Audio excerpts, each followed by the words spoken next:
ఎమ్మిగనూరులో మరోసారి టీడీపీ జెండా ఎగరవేస్తామన్నారు జై నాగేశ్వర్ రెడ్డి. వైసీపీ అభ్యర్థి వలస వచ్చిన వ్యక్తి అని ఇక్కడి ప్రజలు నమ్మరని ఆయన అన్నారు.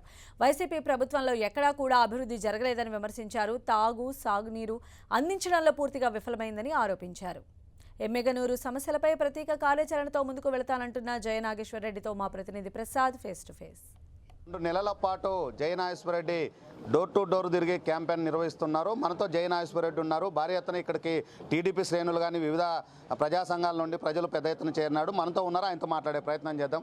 మీరు ఇప్పటికే డోర్ టు డోర్ క్యాంపెయిన్ చేశారు, మొత్తం ప్రచారం ప్రారంభించారు. ప్రచారం ఎట్లా ఉంది? ఎమ్మిగనూరు నియోజకవర్గ ప్రజలు ఏం కోరుకుంటున్నారు, ఏం అడుగుతున్నారు మిమ్మల్ని? ఈరోజు ప్రచారం చూస్తున్నారు మీరు.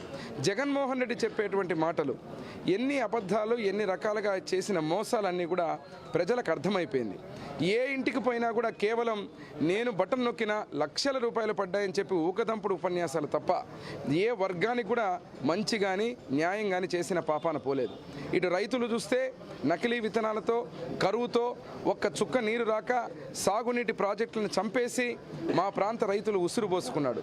ఎక్కడ చూసినా మిరప పంట కానీ, ఉల్లి పంట కానీ, పత్తి పంట కానీ సర్వనాశనమైపోయి రైతులు ఇబ్బంది పడుతూ ఉంటే పలకరించిన దిక్కే లేదు.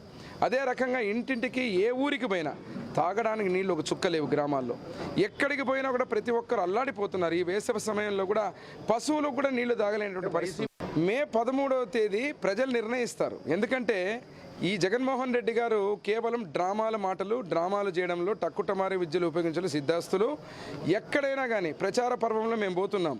మేము కూడా సంక్షేమం విషయంలో సూపర్ 6 పథకాలు చెబుతూ ప్రతి ఒక్కరికి చెబుతుంటే మేమేసిన రోడ్లే తెలుగుదేశం ప్రభుత్వం వేసిన రోడ్లు, కాలువలు, ప్రాజెక్టులు, పనులు, ఇళ్ళు. జగనన్న కాలనీలు కడతాడు. ఒక ఇల్లు కట్టాడా? మీరు వలసవాది అనేది